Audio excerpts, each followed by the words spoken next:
నేను ఒక 2-3 పాయింట్స్ మీకు చెప్తాను, ఓకేనా? నేను మేడం చెప్పే కరెక్ట్ పాయింట్. హెచ్పివి వ్యాక్సిన్ అనేది అందరి పిల్లలకి అంటే 9 ఏళ్ళ నుంచి 25 ఏళ్ళ వరకు ఖచ్చితంగా వ్యాక్సిన్ తీసుకోవాలి. సో అయితే మీకు అందరూ దాదాపు 30 నుంచి 60, 70, 80 ఏళ్ళ వరకు ఉన్నారు. సో మీరు మీ పిల్లలకి మీ మనవాళ్ళకి ఖచ్చితంగా ఈ వ్యాక్సిన్ ఇప్పించాలి. ఎందుకంటే వాళ్ళకి 50, 60 ఏళ్ళ తర్వాత వచ్చే క్యాన్సర్ని ఇప్పుడు మనం రాకుండా జాగ్రత్త తీసుకుంటే వాళ్ళకి ఫ్యూచర్ రాకుండా ఉంటుంది. అండ్ నేను 2 పాయింట్స్, బిడ్డకి వ్యాక్సిన్ ఇవ్వాలి, తల్లికి పరీక్ష చేయించుకోవాలి. అంటే ఏంటంటే 35 ఏళ్ళ నుంచి 55 ఏళ్ళ వరకు కనీసం 1 కానీ 2 సార్లు కానీ లోన పరీక్ష అంటాము. అంటే గర్భసంచి ముఖద్వారం లోపల మేము ఒకసారి గైనకాలజిస్ట్ చేయబెట్టి చూస్తాం, లైట్ వేసి. 1-2 సార్లు చూపించినారు అనుకోండి, సో అది బాగుంది లేదు ఎలా ఉందనే మేము చెప్తాము.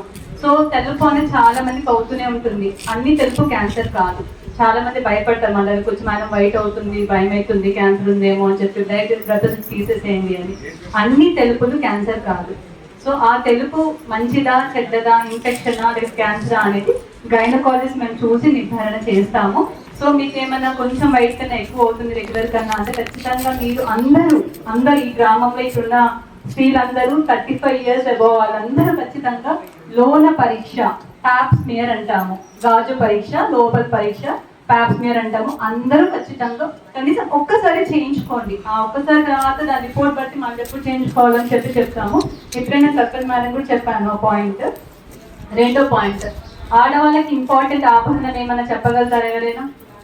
మోస్ట్ ఇంపార్టెంట్ అంటే చాలా ఇంపార్టెంట్ ఆభరణం గోల్డ్, సిల్వర్ అంటే బంగారమా, వెండ, వజ్రమా, ఏమనుకుంటున్నారు మీరు? ఐరన్. ఓకేనా? ఐరన్ అంటే ఒక మనకు రక్తం పెరగాల్సిన ఒక ఇనుము. చాలా మందికి ఇప్పుడు కూడా మాట్లాడాను, చాలా మంది ఆడవాళ్ళకి మేము హీమోగ్లోబిన్ అంటే రక్తం చూస్తే 6 నుంచి 8 గ్రాములే ఉంటుంది, 10, 12 ఎవరికీ ఉండదు. సో దీనివల్ల ఏంటంటే అలసత్వము, చేత కాదు, పని చేయడానికి ఇంట్రెస్ట్ రాదు, కోపం వస్తుంటుంది, చికా ఉంటుంది. ఇవన్నీ నాన్ స్పెసిఫిక్ సింప్టమ్స్. అంటే చెప్పరాదు, అంటే కాళ్ళు లాగుతుంటాయి, నడుము వస్తుంటుంది, చేతులు లాగుతుంటుంది, రాత్రి కానీ కాళ్ళు లాగుతున్నాయి అంటారు. సో చాలా మీ అందరికి టెస్ట్ చేస్తే మేము ఒకవేళ హీమోగ్లోబిన్ రక్తం టెస్ట్ చేస్తే అందరికి నాకు తెలిసి 8 గ్రాముల లోపే ఉంటుంది.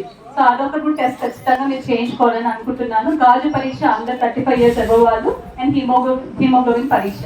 అండ్ ఇంకొకటి ఏంటంటే చాలా మంది రక్తస్రావం అయిపోతే కూడా భయపడుతుంటారు, మేడం నాకు బాగా బ్లీడింగ్ అవుతుంది, నేను నెలసరి తొందర రావట్లేదు, లేట్గా వస్తుంది, తొందర వస్తుంది, ఏమైనా ప్రాబ్లం అవుతుంది అని చెప్పి.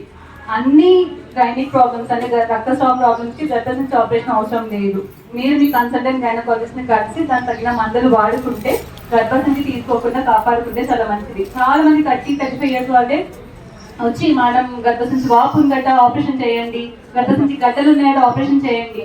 సో 40 ఏళ్ళ లోపు గర్భసంచి ఆపరేషన్ చేయించుకుంటే 50 ఏళ్ళ తర్వాత మోకాలు అరిగిపోవడము, నడుములు అరిగిపోవడము, ఇవన్నీ చాలా మంది మేము చూస్తున్నాము. సో కుదిరినంత వరకు గర్భసంచి బాగుంటే, అన్ని బాగుంటే గర్భసంచిని కాపాడుకోనికే ప్రయత్నం చేయండి. ఇది అవగాహన ఖచ్చితంగా అందరికీ ఉండాల్సిందే, ఓకేనా? సో ఐరన్ ఖచ్చితంగా, హీమోగ్లోబిన్ అందరూ ఇంప్రూవ్ చేసుకోండి, గాజు పరీక్ష ఖచ్చితంగా చేయించుకోండి, మీ పిల్లలకి కానీ మనవరాళ్ళకి కానీ ఖచ్చితంగా వ్యాక్సిన్ ఇప్పించండి. అని తొందరపడి గర్భసంచి ఆపరేషన్ చేయించుకోకండి. అందరి ఆరోగ్యం కోరుకుంటూ థ్యాంక్ యూ.